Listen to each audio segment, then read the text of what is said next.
leads to data protection in third countries when it comes to data exchange. That can facilitate access to the single market, but also the ease of data exchange between European and non-European actors. All of this goes along with a certain degree of flexibility in the GDPR, and we recently saw an example of this flexibility during the COVID-19 crisis when discussions were taking place surrounding tracing apps, how to ensure protection of personal data in the context of such tracing apps linked to public and individual health. Now, all of these aspects are positive and show some of the positive elements of the last 2 years, and now let me look to the future and what we can expect in the coming years to further strengthen the GDPR. Now, first, we have to ensure that it is applied harmoniously, or at least with the same vigour across the European territory. There may be some nuanced differences, but it has to be applied with the same vigour across the whole EU territory. And in order for that to happen, data protection authorities have to be sufficiently equipped. They have to have the relevant number of staff, the relevant budgets, and there is a clear will to move in that direction. We also have to convince those who may still be reticent towards the GDPR. Certain companies, for instance, who have complained about how difficult it is to implement it, I think we need to explain to them what the requirements of the GDPR are and how they can implement these. When it comes to citizens, of course, many citizens, as we have seen from surveys, are aware of the existence of the GDPR. We believe that more than 2/3 of Europeans above the age of 16 are aware of the existence of the GDPR. Now, that doesn't necessarily mean that the application of the GDPR is simple. Some citizens still run into difficulties. When you are looking for something on the internet, you have to accept all sorts of things, cookies, etc. And everyone, including commissioners, have a tendency to just click yes to move through to the page you want to view. So how can citizens make best use of their rights to data protection, perhaps in new applications as well, to ensure that data is protected across all operators? So the GDPR provides for support to innovation in this respect, and there's a lot of work that still needs to be done in order to strengthen innovation. So these are elements that we will be working on, strengthening the implementation across Europe, ensuring that DPAs can carry out their responsibilities in the best way possible, but also to supporting companies and European citizens. Now, when working in this way, we will certainly also be working with guidelines that will come in to support the GDPR provided by the Commission, as well as the Council and national data protection authorities. Because in various new areas, we will have to be able to provide guidance quickly, just as we did on the tracing apps recently. We were able to say quite quickly what the rules under the GDPR are that may be applicable before these tracing apps are implemented. And finally, we will, of course, continue working very hard to ensure that our exchanges with third countries include data protection rules. I work very closely with Phil Hogan on this because when it comes to trade, international trade, for instance, this is an element that comes into play. So with a whole host of partners, we will see our discussions evolving. I would like to conclude by saying that the GDPR really is showing the way forward. We now see that in various countries and regions across the globe, there is a stronger will from Brazil to South Korea and Japan to protect personal data. And when it comes to data transfer with member that is leaving us, the United Kingdom, we want to make sure that in any Brexit agreement there is the proper application of the rules of the GDPR, both on the European continent and in the United Kingdom. So these are aspects that we discussed today, and I'm sure a lot more work will be undertaken to find the right balance between protecting personal data and providing access to information by authorities, the police, for instance, or courts when it comes to investigating crime. For instance, I started off my intervention talking about protecting victims' rights, and so there is a delicate balance to be struck there that we will continue to work towards.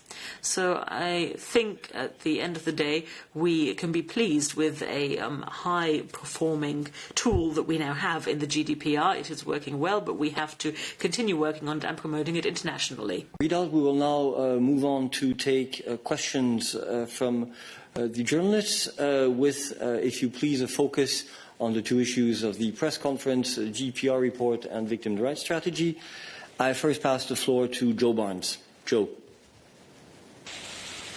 Thank you, Eric. Can you hear me? Yes, go ahead. Yes, go ahead. Lovely, thank you. So I just wanted to point back at the racial equality stuff that you discussed this morning. And Commissioner, or Vice President Jourova mentioned working with regional areas. So would that now be an ideal time to kind of evaluate whether traditions such as Zwarte Piet or Black Piet are kind of relevant and acceptable in a modern European Union? And then specifically to Commissioner Reinders, do you regret taking part in events where you use makeup to blacken your face? And would you use this time now, when the question of racial equality is kind of at the forefront of our lives, to actually apologise for that and people you may have offended?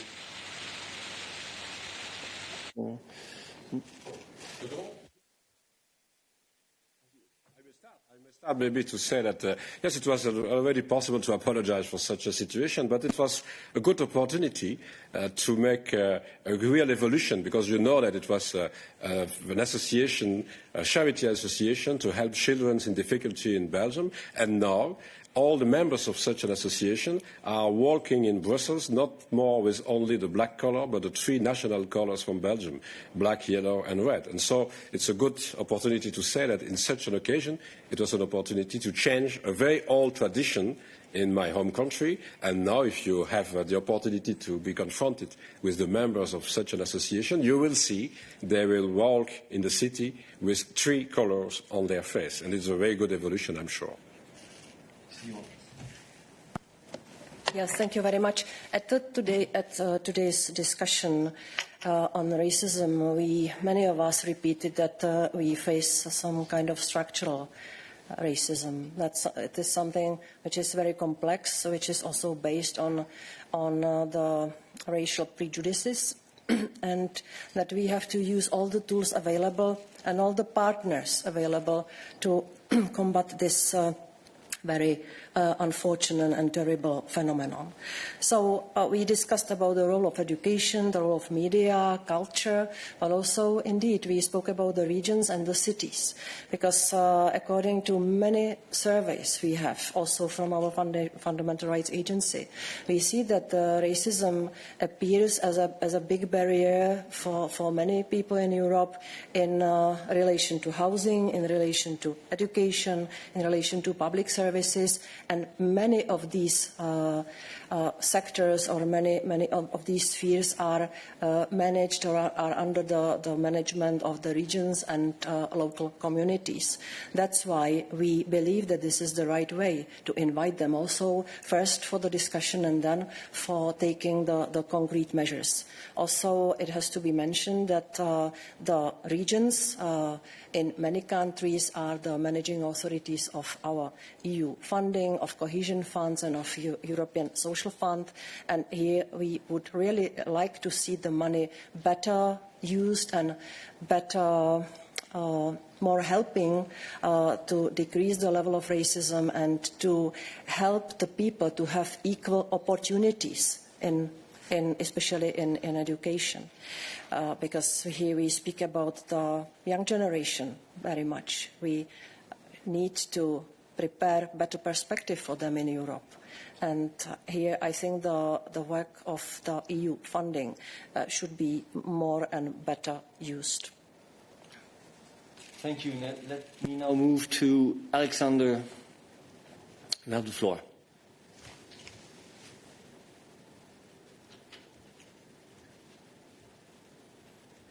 Press speak. Yes. Press speak. Yes. Super. Okay, great.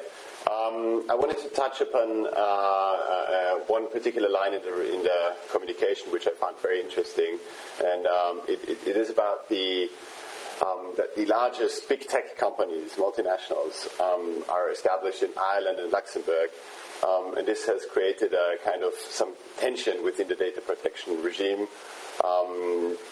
Because the Irish authority in particular now has, I think, at least 12 major cases against Facebook alone, which it has been working on for the past 2 years, but it hasn't concluded any single of these cases. And so the question is, would you say that did you find the Irish Data Protection Authority to be sufficiently resourced, that you find that the cooperation with other authorities is the way it should be? And do you think that at what point do you think that a failure to conclude cases will be damaging to the overall application of the GDPR? I want to say that the data protection authorities are fully independent, and the Commission has no tools to push them to speed up. But the cases you mentioned, especially the cases which relate to big tech, are always complex and they require thorough investigation, and it simply requires more time. But we are expecting some big cases to come soon. When you spoke about the tension, of course, the one-stop shop mechanism, which is in the GDPR, expected especially the Irish DPA and also the Luxembourgish one to be more and better equipped with the staff and with the budget, because there was expected that they will have much higher number of cases, and especially these big and complex ones, than some others in Europe. So we saw a considerable increase of capacities both in Ireland and Luxembourg. We saw increase in at least half, sufficient increase at least in half of other member states' DPAs, and so we have to let them do very responsible and good work, and of course wait for the results.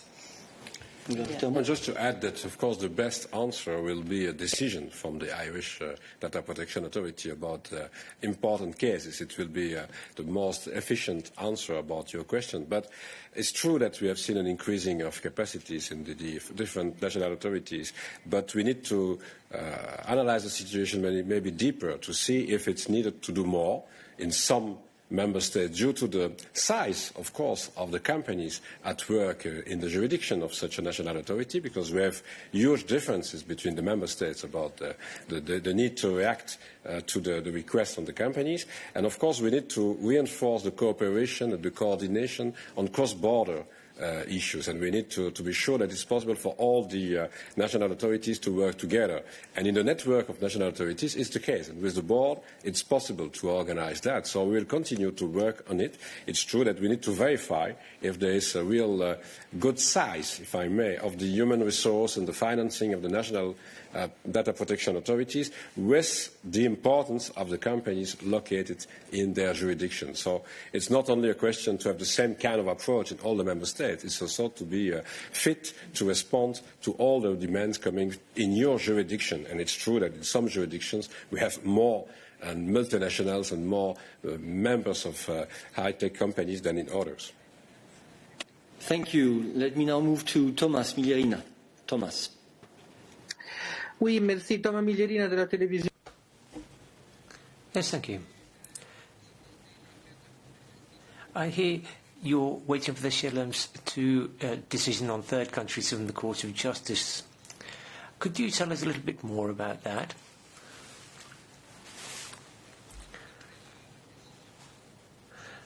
The decision is supposed to take place on the 16th of July. What is going to happen after that? The case is still open on one or two points, and it might have to wait until September before it is concluded. What's the situation there?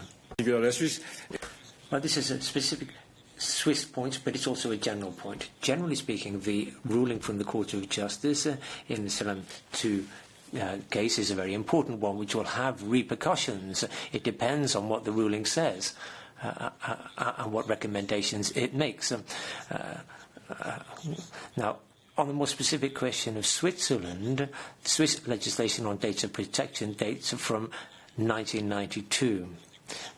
Now, they've tried to bring it into line with the 1995 regulation at that time, but a lot has happened since then. A lot of water under the bridge, particularly the GDPR, which we've now had put in place in the European Union to organise the question of GDPR. So it's not just the court ruling, but what would be very helpful for the Swiss authorities to make progress on the modernising the tools for DPA and strengthening the DPA authorities to see if they can do that. I think it will be easier for us to make sure there is an equality of approach between what happens in the Swiss Confederation and what happens in the EU.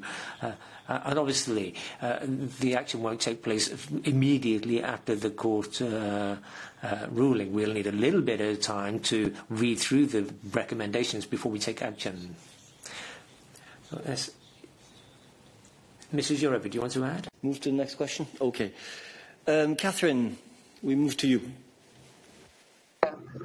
Hello, hi. Can you hear me? Yes. Okay. Hi, Catherine Pure, EU reporter. Firstly, a question for Vice President Jourova. David Frost, the UK chief negotiator, has said that there is no doubt that the UK will be data adequate at the point of exit because we're operating the same system. I wonder if you share his confidence in that statement. And I have a follow-up question to Commissioner Reinders on his comments on his blackface and how he seems to be justifying it on because he was doing some sort of charity work. Wouldn't it have been better to give a response like Justin Trudeau, who said darkening your face, regardless of the context and circumstances, is always unacceptable because of the racist history of blackface. And then he went on to make an unequivocal apology. Isn't that the right response? Mrs. Jourova. Yes, I remember very well the United Kingdom being very active partner when we were discussing and adopting the GDPR, and it implemented GDPR, as far as I know, in full or with full respect to the common rules for data protection in the EU.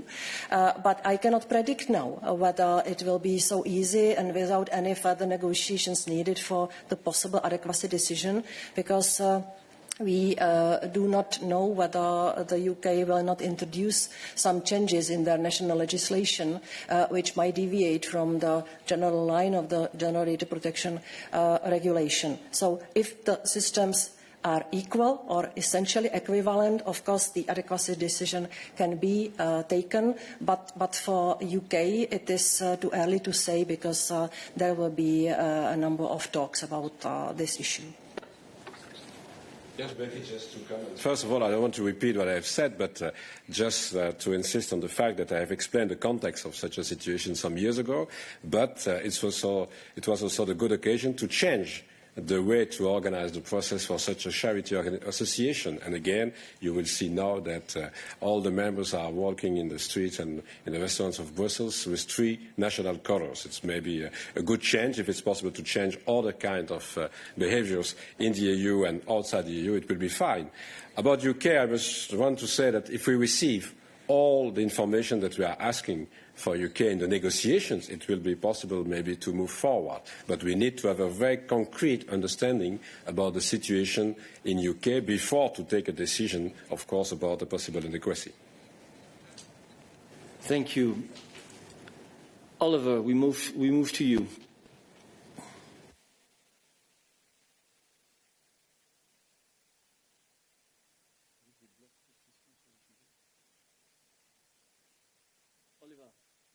On off, so hi. Hello, do you hear me? Yes, we can hear you. We can't see you, but I don't know if you can see. Hang on, sorry. There I am. Thank you for this. I would still like to come back to Oliver came with the Austrian newspaper Die Presse. I'd still like to come back to the question of my colleague Thomas Miliarina No, and actually of the question before concerning Luxembourg and Ireland. So if I understand you well, you're not worried that the big tech companies might be sort of using the fact that it's national data protection authorities who are in charge of dealing with complaints as a sort of kind of attack point against the EU by simply registering in Ireland and Luxembourg and then counting on the fact that, of course, for example, a German or a French data protection authority would simply, because the country is bigger, have different resources than the ones in a small member state. So that is not an issue for you anymore. I'd be interested in both of your views. And then secondly, sorry, an unrelated question, but it relates to air travel and the behavior of airlines we've seen, and the complaint by Test Achat that many airlines now are so cash-strapped that they actually sell plane tickets, which they never really plan to really honor. Commissioner Randers, you told Euronews that the Commission is ready to start infringement cases if it sees fit to that. Could you be more precise in that regard? Are you worried about member states or companies not honoring the passenger rights laws in the EU, or do you think that this is abusive market behavior, that is actually unfair trade practices by companies? Thank you. Mrs. Jourova. I will very briefly reply on the DPA's issue. Well, if we are worried, we have no right to be worried. We have to guarantee that we, together with the member states, we have to guarantee that the data protection authorities are well equipped and that they have sufficient capacities to do the job. So the adequate capacities were discussed before GDPR came into force. The start was not easy. I am aware that the people were overburdened. I spoke to the head of the Irish Data Protection Authority, but also I got her very strong commitment that they will increase the capacities and the budget so that to manage the number of complex cases. So this is ongoing, and I think that it's part of the good functioning of GDPR that the enforcers have sufficient capacities to do the job. Monsieur Anders, la seconde question n'est pas vraiment liée au débat, mais... The second question isn't strictly linked to the debate, but maybe you'd like to answer. Yeah, of course, it's true that we are monitoring the situation about the resources, all the national data protection authorities, but there is also a network, and so it's possible to exchange among the different national data protection authorities about the views that they have on one of another issue, and that's a good way to do that. But it's not true that we are not concerned about the situation. We'll continue to monitor the situation in the resources of the different national data protection authorities. About air travel and about the package travel directive, the same. First of all, we have published a guidance to explain that we want to protect the consumer rights, because we have, at the Commission level, given a real flexibility to the Member States to provide liquidity through state aids, to give an example, to the airlines companies or to the tour operators. If they receive liquidity, they need to take care for different kind of stakeholders, but certainly to the consumers.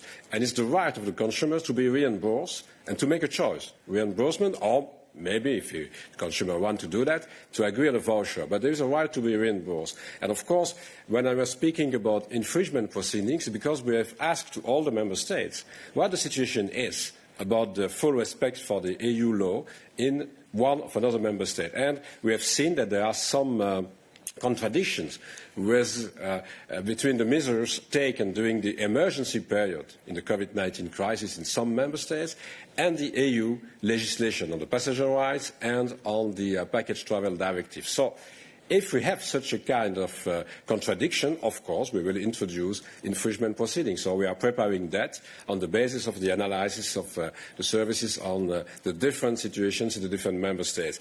And, of course, we analyze also the situation now, because you mentioned another kind of process. It's not just a possible contradiction between a national measure and the EU law. Here, it's maybe another kind of practice from the airlines companies, and we'll see if there are some possible actions also against that. But it's true that we need to be very concrete about the way to react. And again, when I'm speaking about infringement proceedings, it's for the contradiction between some national measures and the EU law. We want to protect the right for the consumers to be reimbursed if they want to be reimbursed by the airlines company or by the tour operators. Thank you. We now move to Tommaso Lecca.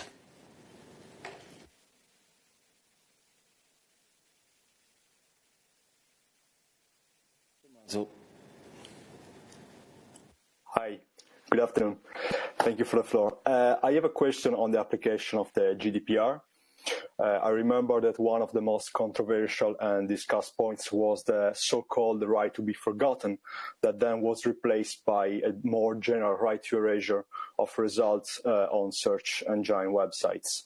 I was wondering, do you have any available data on the application of these specific rights of citizens, and who is asking the most to be removed from search engines, and for what reason? And then I have a second question, if I may, on racism. This is for Commissioner Reynaerts. As you probably know, thousands of Belgian citizens are asking for the removal of the status of Leopold II. I would just remind that during his rule of the Congo, more than 10 million Africans died as a result of colonialism and crimes. What do you think about this request by the citizens to remove the statues? Do you agree with them? Thank you. Who wants to answer the first question on data? I don't have the exact data. We don't have figures with us now, but it's possible to provide you maybe some figures later to answer to your first question. About the second one, of course, you mentioned a national situation. I'm sure that the most important element is to work on the colonial past of many European member states. And you know that at the national level there are some proposals to work with, in different member states, a new analysis of the past and the colonial past of the different member states. But in one member state in particular that you have mentioned, the idea is to work in the Parliament with a specific committee in charge of a presentation of the situation of the colonial past and to say what are the results of such an analysis. I'm sure that we have maybe to think about the same kind of process at the European level. What kind of discussion about the colonial history of the different member states, and then what kind of better respect for the diversity of our societies. And that's the main issue, of course. It's not only to have a better memory of the past, it's also to go in a better situation, to go to a better situation about the respect of the diversity in our society. Of course, you mentioned the request to remove some statues or to change some names of streets. I'm not sure that it's the best way. The best way is not to try to have a new version of the historical past of one member state. It's more to insist on research and debate and analyze on the memories, and then the best ways maybe to organize a full respect for the diversity in all our societies. Thank you. We have time for a couple more questions. I first move to Stéphane Israël.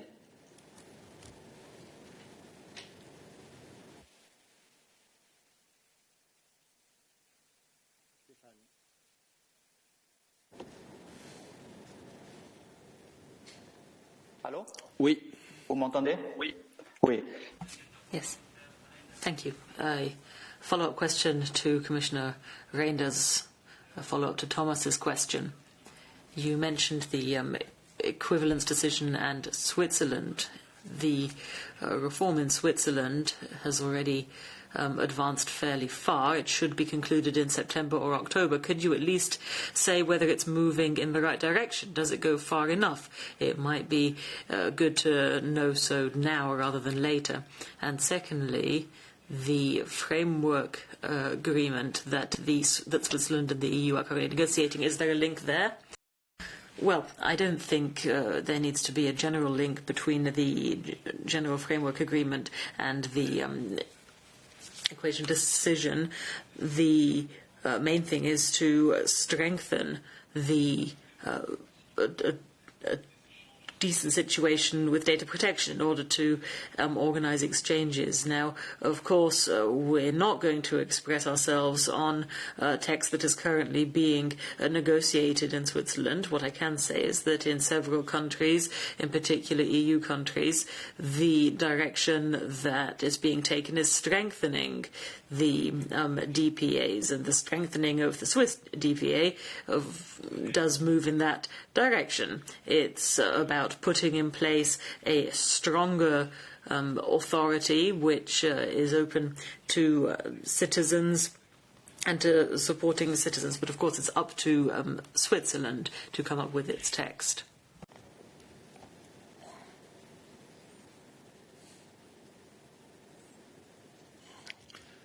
Go ahead. Press the famous speak button.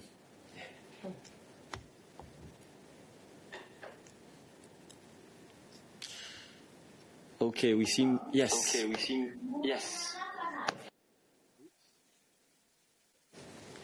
We had you there for a second, James, so we know it's working. Yes, I'm seeing. Can you hear me now? Sorry, I can't hear.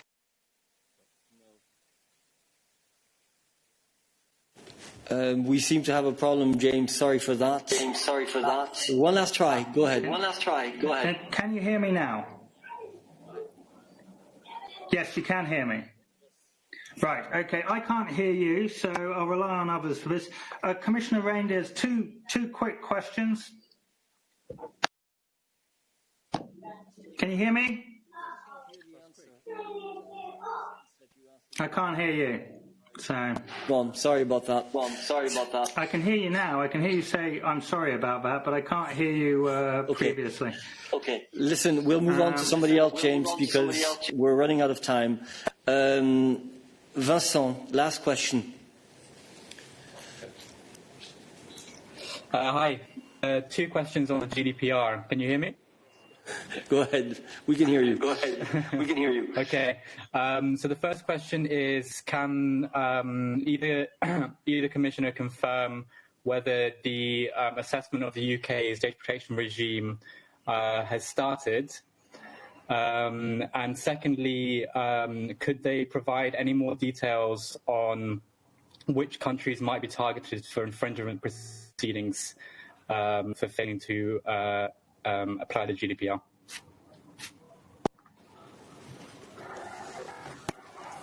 No, I want to repeat maybe about UK that we are in discussion with UK in the negotiations between UK and the European Union and managed by Michel Barnier on our side.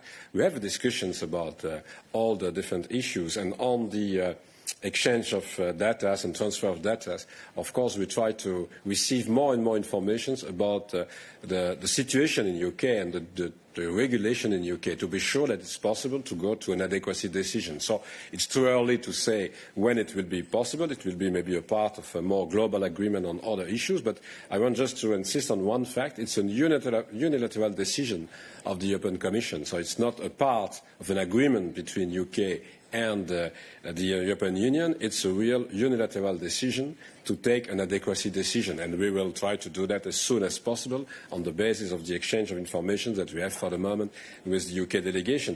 About the infringement proceedings, of course, we don't have a list for the moment. We are, I've said, and Joava said the same, we have a list of countries where we try to see if it's possible to reinforce the possibilities for the national authorities to have enough resources, human resource, financial resource, and to organise a better cross-border activities.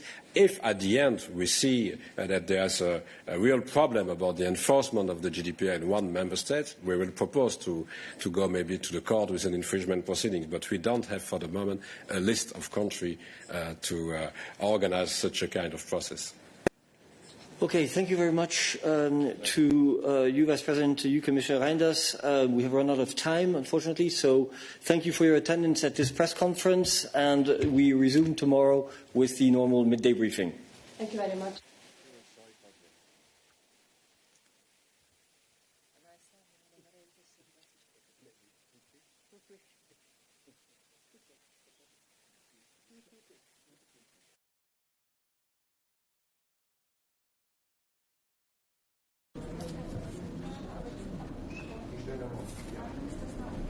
Stanie